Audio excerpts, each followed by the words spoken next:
Welcome to Houston Sports Talk with your host, Robert Land. Thanks for checking into the best Houston sports podcast. Robert along with Sports Radio 610 Shaun Bijani. And if you're new to the show, welcome aboard. 45 years in journalism between the two of us, over 35 covering sports in the H. And Shaun, before we get to the Texans and a couple of other things, we're going to start off with a lot about Lance McCullers because he's definitely going to miss the start of the season, maybe more. So I guess when you brag about your pitching staff and your pitching depth after Verlander exits the building, know your history, because us old-time baseball fans, Shaun, we know better. Yeah, it's been an interesting couple of days, right? After I single-handedly jinxed Lance McCullers a few days ago.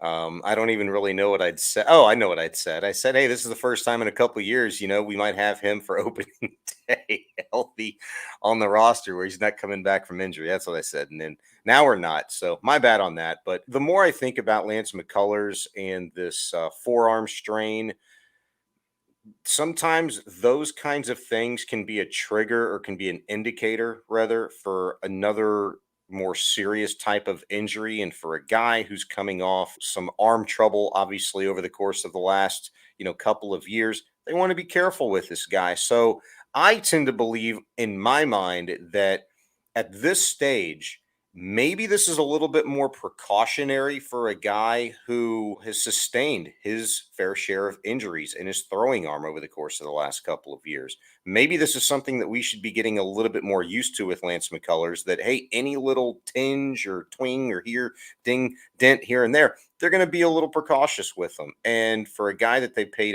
$85 million to for the course of a 7-year contract, maybe that's just the best way they see fit. But what was also maybe a little bit concerning to me, aside from Lance McCullers this week, was Dusty Baker comments, when he said, well, hey, yeah, I'd like to have gotten a veteran pitcher, but we didn't have a general manager at the time. We talked about, I think, and I felt pretty comfortable with the fact that, hey, yeah, Justin Verlander is leaving. Wherever he goes, it doesn't matter. If this was any other year, that might smart a little bit more. But it was almost painless. It was like, no Band-Aid approach needed. It's not a big deal because you saw just how good this pitching staff could be without Justin Verlander. But when you hear Dusty Baker say, yeah, I wish we would have gotten a veteran pitcher in here because that's what we need, that's what I'd like, it's kind of twofold. An old school manager like Dusty always wants more ammo in his arsenal. But then two, he sees the value that a veteran presence like Justin Verlander has had with this organization over the course of the last 5-6 years. Yeah, a couple of things. I'll just go back to what you were talking about with not being too concerned about Lance, because it's what we're going to deal with. But I just got the feeling that Lance looked concerned about when he was talking about it. So there's that. You talking about Dusty want another pitcher. It's been different, remember, Shaun, the last couple of years, because everything got pushed back because of the pandemic one year. And then we had this sort of threat, or not even a threat.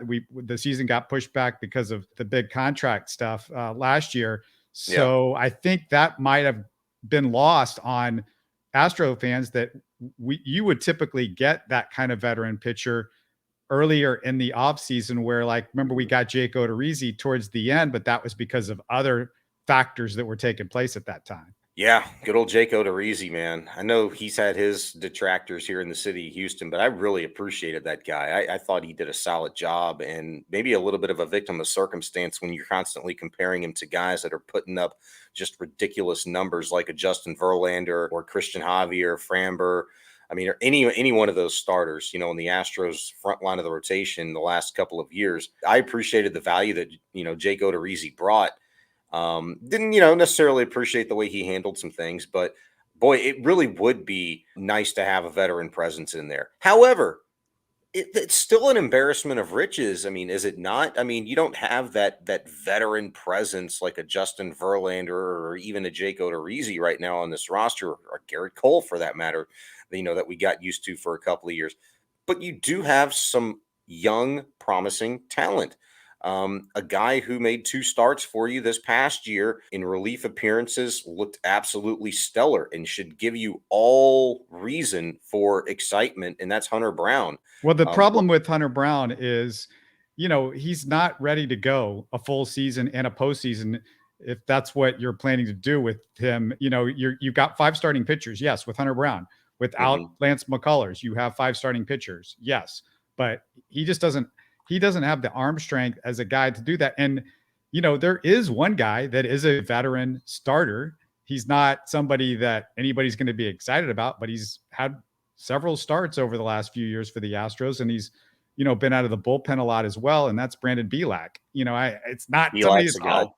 That's not gonna get you excited, but No, but I mean, Bielak's a guy. Seth Martinez is a guy. What about JP France? Like you're looking at the end of the day for a guy that can come in, and make some starts here or there. And, for an organization that, like I said, has some young, promising talent from a pitching standpoint, you do, as you mentioned, have a couple of guys in Brandon Bielak and even a Seth Martinez, who I know I, for one, was not shocked, but I mean, I side-eyed it a little bit that, hey, Seth Martinez, every time the guy took the mound last year, it seemed, I mean, he delivered. If it was a guy like, hey, we're getting beat up a little bit, we need you to go eat some innings, he was there for that. Hey, we need a spot start here because of an injury or because of, we're playing 8, 9, 10 games in a row. We need to give some guys some rest, push somebody back, accommodate Justin Verlander, who a few times last season was going off of, 6 days, maybe 7 days rest between starts. He was there for that. Yeah, I don't know about his starting background. I mean, he's a bullpen guy. I definitely feel like his depth, but I mean, is he a guy that was starting a lot in his minor league career? I have to go back and look and see how many starts he'd had, but I'm just kind of basing my opinion off of how he was used with the Astros. He was a long relief guy. Bielak can eat some innings up as well.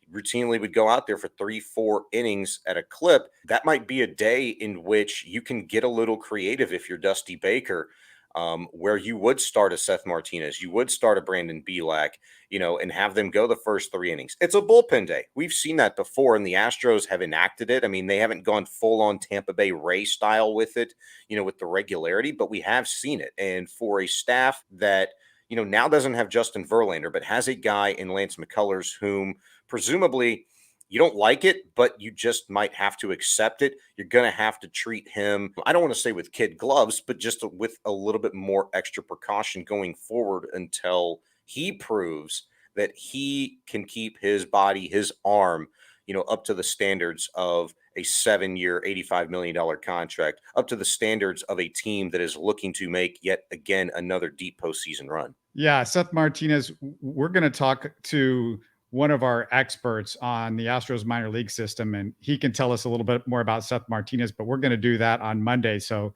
make sure everybody comes and checks that out.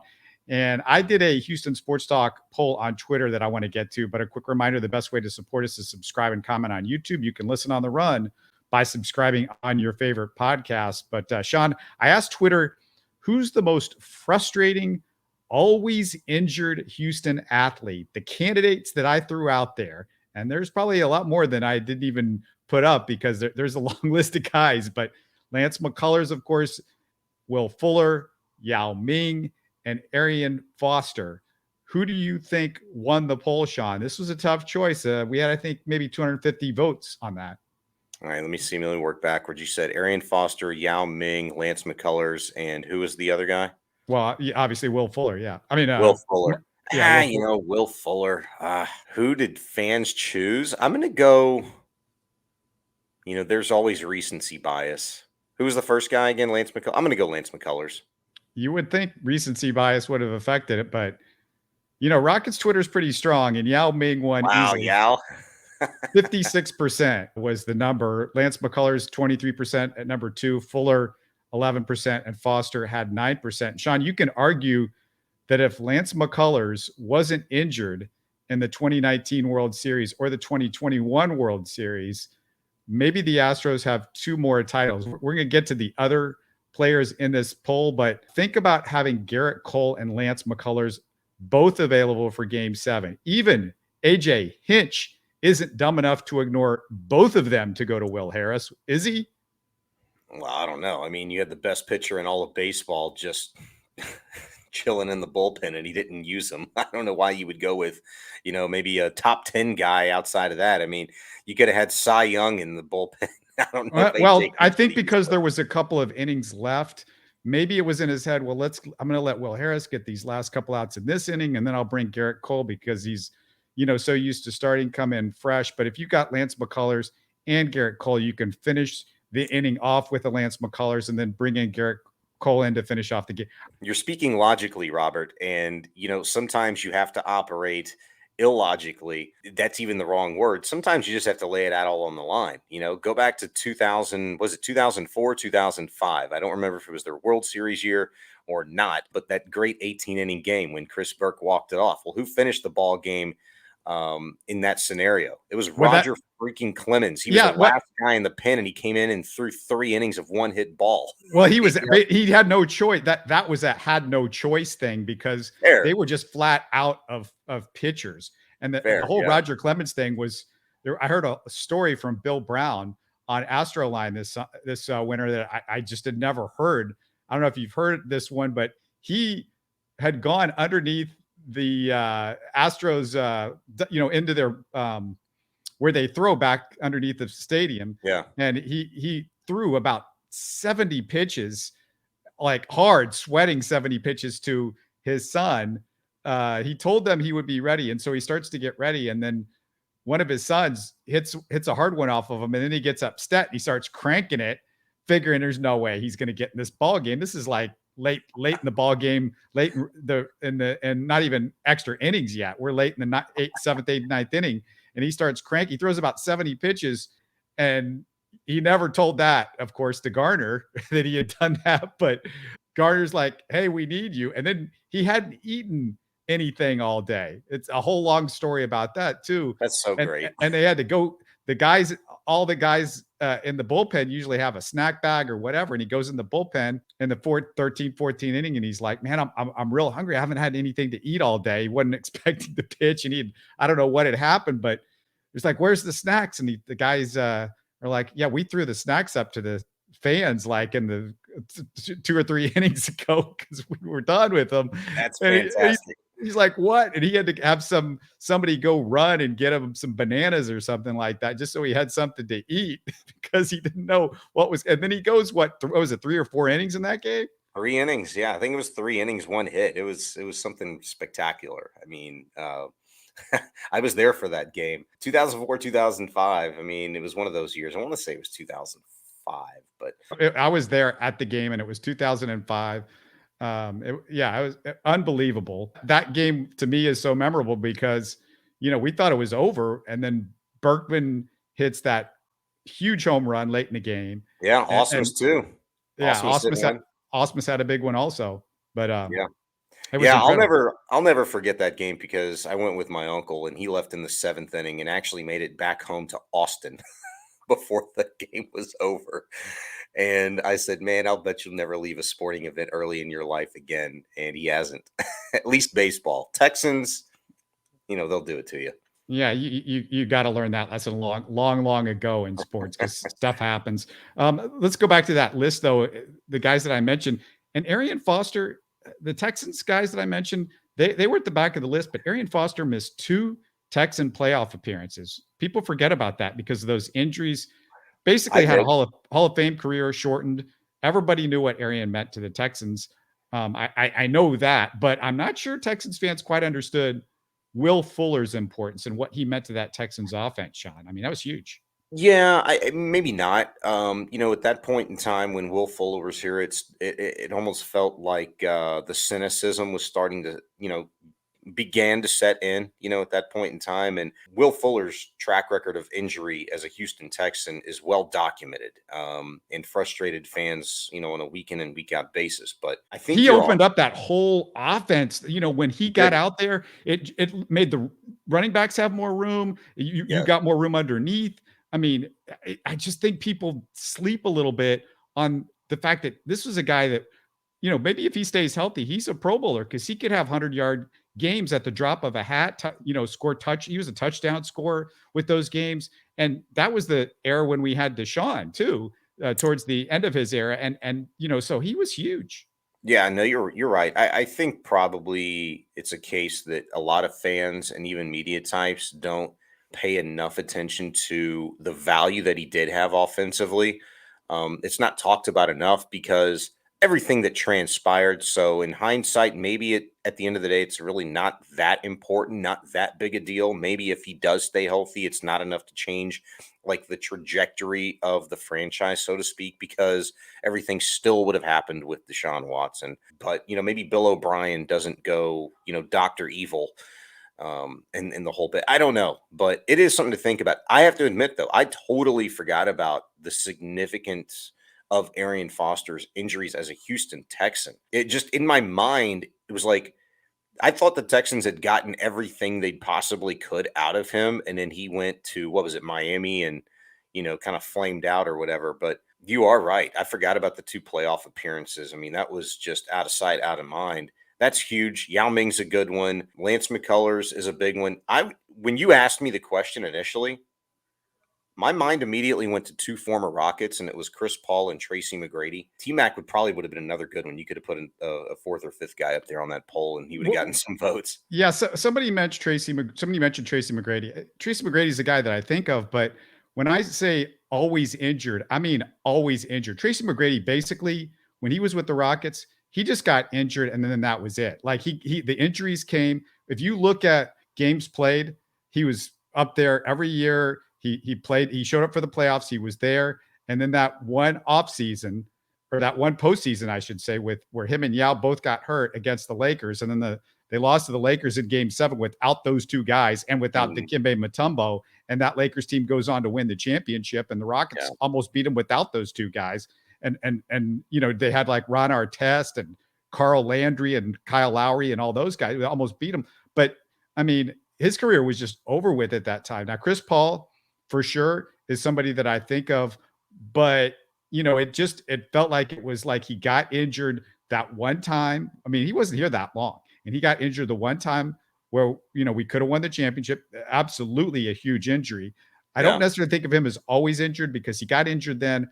The next year, he just never quite was the same. And it felt like he needed almost that year to recover from whatever it was, the groin or the hamstring or something like that, because he's pretty much been pretty consistently playing. I mean, once he gets to the playoffs, he gets in trouble. Now his playoff record at getting hurt is terrible. And that's why when everybody's all confident about this Phoenix Suns team with, having Chris Paul and Booker and Durant, I'm like, do not count on Chris Paul making it through a postseason, especially at age 38, especially because he hasn't been able to do it in almost a decade. Yeah, it's a great point. But when you are 38 and you're at the end of the line and you have such a prime opportunity to do that, I mean, maybe he's able to push himself, to the brink where he wasn't willing necessarily to do that before. That's going to be an interesting follow.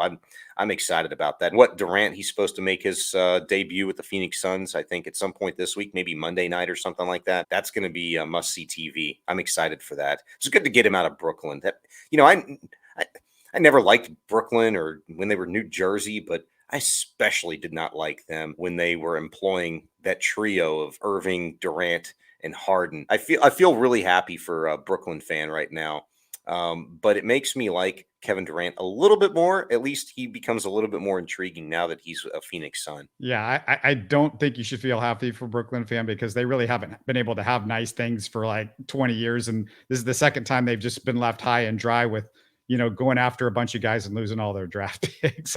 They're losing all their draft picks, but I mean, it's the NBA. It's so easy to kind of recoup some of that stuff. It just kind of depends on what you're willing to give up. I mean, we're seeing draft picks traded 5-6 years in advance.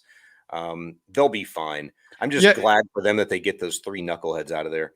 Yeah, it's easy to recoup, but it's hard to get your own picks, and your own picks are typically, when you're trying to rebuild, are going to be the most valuable, because you're going to suck and those picks are going to be high. It's hard to me. It's hard to rebuild in the NBA, much harder than the NFL, where you get a ton of picks and you can get guys in the second, third, and fourth, and fifth, and some of those guys can sometimes turn out to be some of your best players. Whereas the NBA, you need that 1 or 2 guys, and those guys are so hard to find. It's like finding a needle in it. That's where the Rockets are right now. We're trying to find those type of guys, and developing those guys, and it takes time and all that. So it's hard to get back up there. It really You're isn't. right. Well, solely through the draft, especially when you're trying to rebuild solely through the draft and acquire young talent, for sure. But something tells me that if we're to learn anything from recent history in Brooklyn and really just the NBA, because there's a lot more teams, that are probably willing to spend some money and go above the luxury tax threshold because they don't want to wait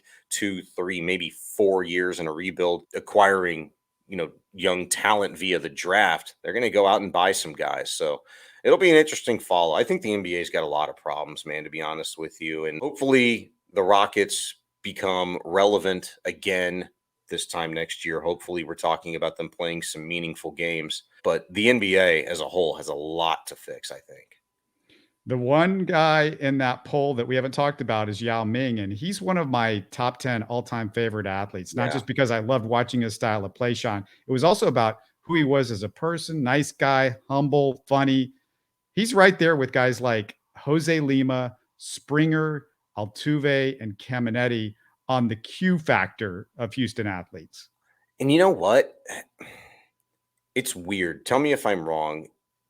I almost feel like already people forget about Yao Ming, in Houston, that maybe it's because of the injury. Maybe it's because they were so close, and they just couldn't field the team, stay healthy enough to get them to a finals or make a deep Western Conference final run, with regularity. I don't know. Like it almost feels, elementary to just say like Yao Ming was one of the best, that there ever was. He was tremendous, not just because of his size, but because of his size, to see a skilled shooter, a skilled ball handler, a skilled guy in the low block with the footwork and defensively what he was doing. It was literally like 2 weeks ago. Somebody made a statement or maybe posted something on Twitter, and I got in a little Yao Ming wormhole, and I went back to that first game. Do you remember how excited people were to watch Yao Ming versus Shaquille O'Neal, and Yao blocked Shaq's first 3 shots and then dunked over him and then went like full on dream shake, in the first quarter on Shaq? I mean, it was a thing of beauty, and what an incredible start to a career that unfortunately you felt like it could have lasted another 4 or 5 years, but because of his size, because of his foot injuries, it just wasn't in the cards. But I do feel like people forget about how special he was and how fun some of those Rocket teams really were with him on it when he was clicking on all cylinders. I'll never forget, what was the playoff series where he's walking to the concourse because he's injured and there's only a few minutes left in the game. And he says, get off of me, training staff. I'm going back out there and I'm playing. He went back out and played and balled out, helped the Rockets win a ball game. And I think that was probably the year, correct me if I'm wrong, because it all runs together, that they might have had their best shot to win the whole darn thing with Yao Ming. Yeah, listen to this Houston Sports Talk Classic clip from your old 610 co-host, Barry Warner, about Yao when I talked to him a few years ago. What was the guy that was your favorite athlete to cover in your time in Houston sports? Unequivocally, there's one name and one name only of the hundreds of athletes that I covered. Yao Ming, the single most fascinating individual that I ever had the pleasure of covering. Not the greatest athlete, but the single most fascinating person. What's so unique about Yao is we would spend hours talking about non-basketball things. He had a room that was his workout room, a state-of-the-art gym where he had machinery for every part of his body and specifically for his feet that were specially designed. And he had an Olympic-sized swimming pool where he could run in there and with a treadmill. When he was injured, which was quite often, unfortunately, during his short career with the Rockets, he would put a king-size bed in a room that had all these Hall of Fame pictures. He did not want to go out and be ostentatious. So he had a man that I introduced him to, Andy Yao, his best friend still today. And Andy would go to charity affairs, or Andy would go to a store, a memorabilia place, and buy all these pictures of NBA greats.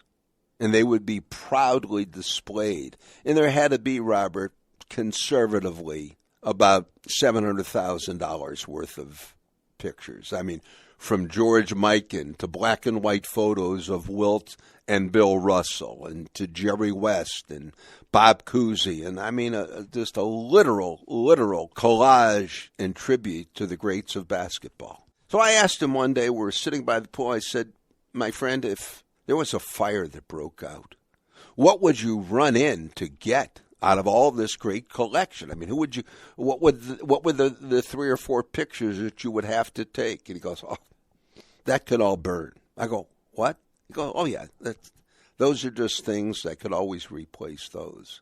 He said, what you did not see is upstairs in my office, I have 2 frames specially made with pins from the Olympic Villages in 2000 and 2004. Those are priceless. He said, you had no idea. And he used to call me Quanto Loto, which means short, bald, old man. And he said, Quanto Loto, those are priceless. I can never get those again. Sounds like a MasterCard commercial, Shaun. Those are priceless. Yeah, man, always with the stories. Yeah, I've heard that one before. He's told many, many times about, the burning building hypothetical. But yeah, it's fascinating stuff, man. And we need to hear more of that, because I really do. What do you think? I mean, I don't feel like we talk enough about Yao Ming and what he'd meant to the Houston Rockets, not just here with a local fan base, obviously globally, but just to the game of basketball. People wanted to see him. People craved to see him. I mean, it started out almost like, he was a circus show. But once you saw that the guy could absolutely ball, I mean, it was a spectacle. Yeah, the thing that I remember when I was listening back to this interview, or I had forgotten until Barry mentioned it, was the stuff that he would have specially training with for his feet. And we know about Yao's feet issues. And when I talked with Frank, our Rockets expert with Rockets Chop Shop on Tuesday, we were talking about this piece that they had done on Wembanyama. And Wembanyama, they're doing all this special stuff with his feet they talked about, and they're working his big toe. He works his big toe between or before every single game, so he can not have injuries. And it's this big toe is just such a valuable part, if you're a 7'4" guy, to your whole foot structure. And when Barry tells that story, he talks about that. And I'd forgotten that Barry was, talking about that during that interview. Hold on. Is it a big toe machine? Does he put his big toe in like a little loop, and it kind of works it out just a little? How's that whole thing work? He's doing, I think they're pulling it or doing stretches. I don't even know. I forgot. I can't remember exactly, because the story's about, hey man, it's long. They need to bring back sports science, like the little 5 to 10 minute special they would have back in the day on ESPN. The sports science guy, he'd come in and, it would highlight like a player in any sport, whatever. They need to do that with like Wemby, like sports science today. Wembanyama and his big toe. It's the most valuable big toe in the NBA. I need to see that. It's a big deal. I'm telling you. I mean, we saw it with Yao. And speaking of sports what ifs, Shaun, there was a great under the radar story this week with the Astros. The organization names Joe Thon as their new AA manager in Corpus Christi. And for those old timer Astros fans wondering, yes, that's Dickey Thon's son. And for those who don't know Dickey Thon, because it's been a long time, I understand that. It's almost 40 years now. In 1983, Thon was an all-star shortstop in his second full season as a major leaguer. He was 25, which is the same age as Jeremy Pena this past year. He was also 7th in the MVP race with a 798 OPS. And for the Astrodome, that was crazy. 798 OPS was crazy good for the Astrodome, especially for shortstops back in that era that weren't as offensive as they are today. And the next season, Shaun, he gets beamed in the head, was never the same, and I called Dickie Thon Correa before Correa. Wow, that's strong. Yeah. What year was that? Do you remember when he got It was beamed in the head? 84 was when he got the next year. 84, 83 was he had that great season 40 years ago, and then he got beamed the next year. Oh, it's phenomenal. Well, I mean, yeah, who knows? I mean, a star on the rise. I was, only a handful of years old when he kind of came in. At 84, I was 2. But for a guy that put together a 14, 15-year career, most of it with the Astros, played for a couple of 3 different other teams, but that's pretty phenomenal that you incur an injury like that so young in your career and you're able to kind of scratch it out another 9, 10 years is pretty impressive. I was just kind of looking at some of his stats. I mean, there's some lean years in there too, for sure. But well, no, I mean, basically after the injury, he literally was not this, it screwed him up. He was not handling the ball coming at him anymore. It just, it had freaked him out and he had headaches. And you got to read about Dickey Thon because it's a really sad story because he was going to do that. And that was, you look at before that season and, he had that, like I said, that incredible season. That was just his second full season. The numbers before that, he just didn't have a whole lot of games. He was a young kid trying to get his feet under him and stuff like that. But Bill Doran, who was his double play partner with the Astros at that time, Bill Doran said Dickie Thon was his best friend, and those guys were really close. Of course, Bill's going to be going in the Astros Hall of Fame in a few months. Yeah, very, very cool stuff. It's pretty remarkable. He finished 7th in MVP voting in 1983, that one All-Star year that he had. And then also consider that, I mean, there just wasn't, I mean, we're used to it. We're numb to it now that there's an A-Rod and a Correa and Garcia Pera, and there's all these guys that hit the ball out of the ballpark as shortstop. That's just, dude, it just didn't happen back then. There was nobody. Yeah, and 20 bombs that year. But do you remember a conversation we had about I don't know, a month and a half ago where we were talking about old Astros and some fan favorites? Dickey Thon is right up there with Jose Cruz and there's a handful of others when you talk about like the Astros of yesteryear, the great players, a lot of fan favorites from the 70s, the 80s, when they wore the really fun Tequila Sunrise uniforms that people love now that the Astros have obviously started to kind of bring back the flair of. But Dickey Thon he's got one of the greatest names in baseball. For me, that's not an era of Astros baseball that I'm able to really pull from because I was so young. But it was so fun because those names live on today for the ones that I even just mentioned. So, yeah, I mean, a great story. I'm looking forward to looking at his career a little bit closer now. It's one that I kind of took for granted. I got Dickey Thon cards, probably 5, 6, 7 of them tucked in binders somewhere. But it's just like you see him and you're like, yeah, he was a good player, cool name. But I don't know if we really appreciate what he was. Yeah, good luck to his son Joe in Corpus Christi. I can't wait to young, right? He had to be like late 30s. He looked really young, his son.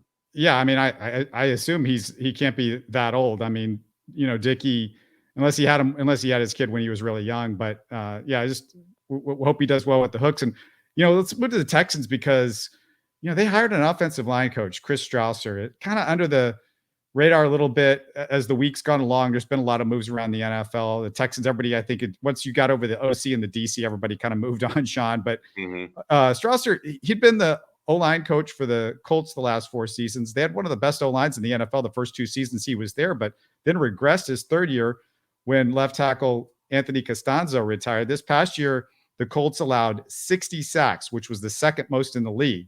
So that scared me when I read that stat. And that's the 2nd most sacks allowed in Colts history. Also, Texans, remember, they only gave up 38 sacks this past season, 10th best in the league. Colts rookie left tackle Bernard Raymond had a 71 pass block grade, which was 2nd among 9 rookie starting tackles this year. So that was part of it, is they were having a sort of rotating deal at left tackle before Bernard Raymond sort of took over the job and solidified him a little bit. Second half of the year, they were definitely better the second half of the year, but it's important to know, Sean, that even though their O-line struggled early, they were 10th in the NFL in pass blocking the second half of last year. So I think you could confuse things if you start looking at, how the Colts offensive line was his first 2 years and there being a regression, but there were factors like Costanzo and this rookie tackle for sure. Yeah, but I mean, it's never just one thing. I mean, every coach, regardless position coach, head coach, coordinator, doesn't matter. In football or even what sport, I mean, they're going to tell you the same thing. In every sport, like you're only as good as your players too. And I would just be interested to know, like, how many of those sacks, you said 60 sacks given up by Indianapolis's offensive line. How many of those were actually on Matt Ryan and some of the other quarterbacks that they employed? Yeah, they said 41 of them were on the offensive line. 19 of them were on the quarterbacks from what I remember reading about that. Yeah, and that's fair. I mean, I'm glad somebody looked at that. And then I'll even say this, 35 years of coaching experience. I don't know that he's been in the NFL, but maybe for about half of that time, he's got a lot of college experience with him, as well does Chris Strausser. But that was an interesting hire for me, because before they brought him in, the Texans were so young across the board. And it's one of the things that still kind of concerns me to a degree, is that, you look at guys like, D'Amico Ryans, who's obviously only 38, their quarterback coach, Gerard Johnson, 34, Bobby Slowick, 35. They're very, very young. I was hoping they would bring in somebody that, has a play calling experience in the NFL before, that is a little older, that is that veteran mind, so to speak. Offensive line. You and I just talked about it earlier this week, how vital, how important it is when we were talking about, hey, should they look at a free agent center?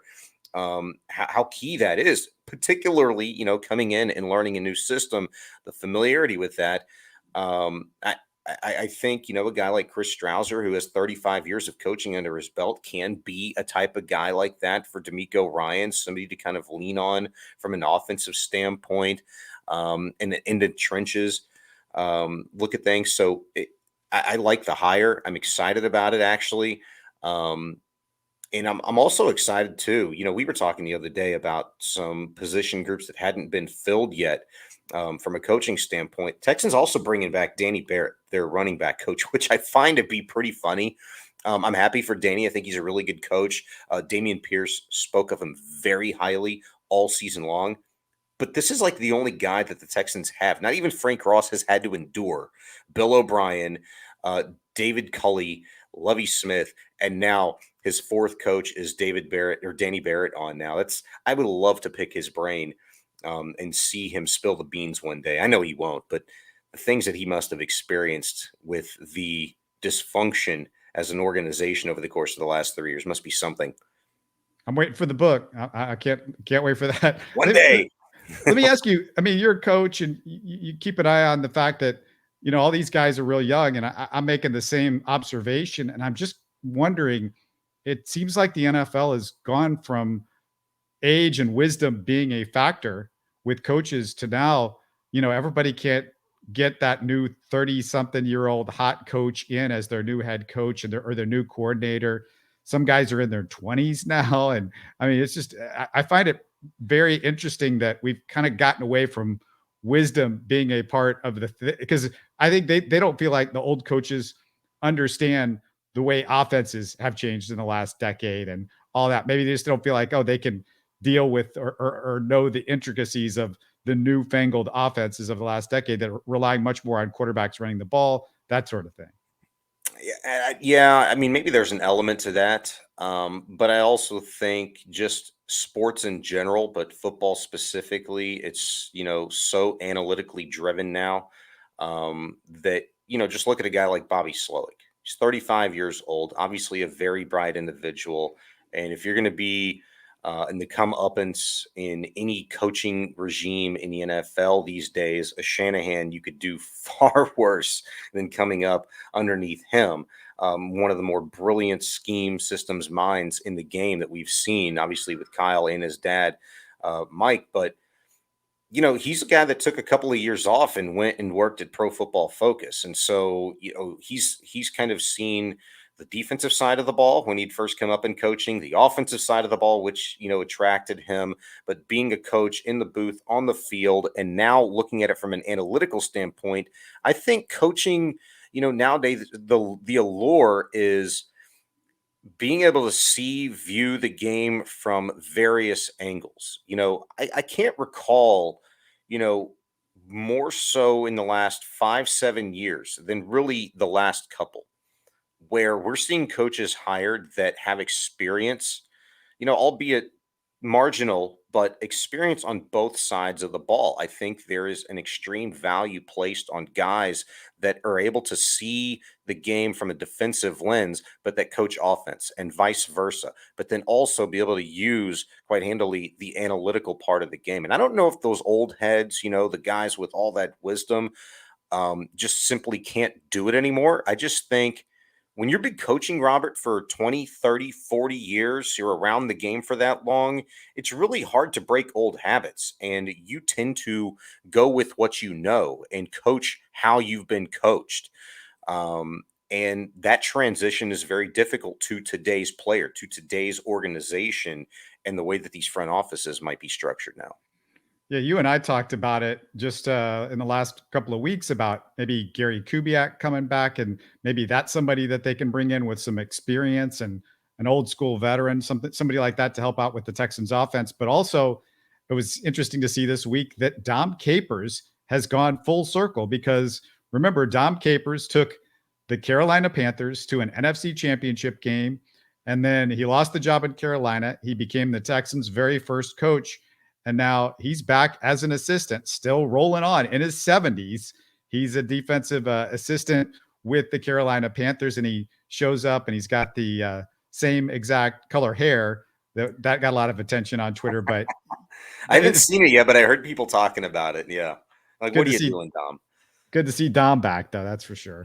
He's a guy that, look, he was the first coach, and what was he here with the Houston Texans for 6 years, I believe? No, it wasn't even that. He by the time Kubiak came in, and it was around 2006. And 2006, you're right. So yeah, Dom was here for 4 years, and then Kubiak took over in 2006, and Kubiak was here for 8 years, and then it's kind of been boom, boom, boom. Yeah, I think Dom was thought of it here for some people. They might have thought of him as not the best coach in the world. Yeah, but to me, I put the blame on those first 4 years. Just awful drafts by Casserly. Just terrible. The drafts certainly, but I want to say, wasn't it under Capers in which they decided to? Now maybe it was the transition, because I think that was to look at a head coach. The transition between Capers and Kubiak when they brought in Dan Reeves for a consultant. I guess to try and find right. But my point about bringing all that up was Capers obviously soured here, was let go after 4 seasons, but I don't remember where he went after that. I just remember watching the Green Bay Packers for years as him up in the booth as a defensive coordinator for them. And it was like, the Green Bay Packers, think Dom Capers can obviously still bring value to a football team, to a defense. And we talk all the time, and most recently about a guy like Bill O'Brien, who, obviously, flamed out as a head coach, but it was really what he was doing from a front office standpoint, acting as a general manager, and too big for his britches in that regard. But, he's good, solid offensive coordinator, offensive mind. Yeah, you and I disagree on that. You and me and Alabama fans and you disagree on it, and we'll see how the Patriots fans That's fine, but disagree or not, I mean, the main point is, some guys just simply aren't cut out to be a head coach, but rather they're really good coordinators, offensive, defensive, whatever the case may be, and that's fine. Some guys just absolutely fall in love with coaching position groups, and that's fine too. There are a lot of those guys in the NFL that, they're there and they're happy to be there, and they see themselves bouncing around, seeing the sights, living in different cities for the next 20, 30 years with no aspirations of becoming a coordinator one day. And that's fine. You're a great corner coach. You're a great O-line coach. There's a bunch of them out there. And I think Capers is just kind of one of those guys. You know what? He's settled in. He's a really good defensive analyst, good defensive coordinator. And, hey, good for him that he's still hanging on and grinding, at the age of 70 something or whatever it is. Yeah, a great guy too. I mean, just like Gary Kubiak, everybody talks about what a great guy Gary Kubiak was, but Dom, one of the nicest guys in the business. I was going to more or less really say something. Well, first ask you, where did Clint Kubiak get a job? Because he was early reported to get a job here with Houston. That obviously didn't happen. I forget Ended where up with the 49ers, actually. Yeah, that's right. 49ers. So I was going to ask you, Gary Kubiak is probably going to split some time between San Francisco and Houston in terms of a quote unquote consultant, to his son as an offensive coach over there, and maybe to D'Amico, a guy who Gary obviously loves, respects, wants to see do well, and even said, the day after D'Amico was announced or introduced to the city of Houston as their new head coach, like, absolutely, I want to be a resource. I want to be there. I want to help them. I mean, that's going to be it's going to be an interesting, year for Gary Kubiak, potentially. Maybe a very busy one. He can finally take a break from the tractor and the lawnmower on his farm and get back to looking at some football. Yeah, I have a feeling he doesn't go very far away, especially with his two kids being in the NFL the last few years too. Yeah. And we still, I don't know if we've heard anything, unless I missed it, from his other son, Clay Kubiak, who was in the 49ers organization, was rumored to maybe be coming to Houston, but it should be interesting to see. Let's get out of here, but you and I will catch up again on Monday. We'll talk a little bit about, what we're going to do with this Lance McCullers and some depth in the Astros starting rotation. But looking forward to that. Looking forward to there's got to be another Roughnecks game this weekend, right? Yeah, I'm sure there's another Roughnecks game. And, by the way, them Cougs, man, only 3 more regular season games left before conference tournament time, and March Madness right around the corner. Pumped up for that. Oh, I'm ready for it. Let's go. Let's do it again on Monday. You're listening to Houston Sports Talk. Hey, don't forget to support us by subscribing and commenting on YouTube. You can always listen to us on Spotify, Apple, or your favorite podcast app. Tell your friends about us and share our show links on social media. Spread the word, everybody. Thanks for listening.